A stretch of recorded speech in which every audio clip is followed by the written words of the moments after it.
yenn saay ngeen gis ay nit yu naafiq lu tax dañoo foog ni islaam benn mbir rekk la te mooy salaa julli.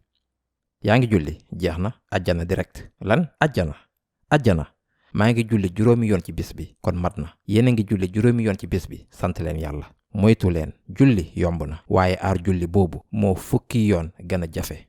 maa ngi leen di xamal ñu bari dinañ ñëw julli si macha allah yàgg ci julli bi waaye seytaane dinañ ñëw ci ñoom balaa ñuy génn jàkka bi tàmbali di leen jox ay xalaat yu ñaaw ci keneen.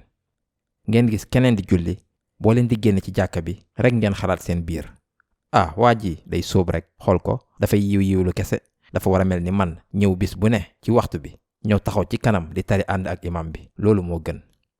xalaat yu bon yooyu xëy na mu tax ngeen ñàkk seen xéewal yu ngeen amoon seen biir julli ba pare ngeen jëlee ci bàkkaar ci kanamu yàlla. lan moo dal seen siyo bi dafa amoon bën bu rëy ci suuf bu yaa nekkul lu ndaw. yàqal ngeen seen bopp.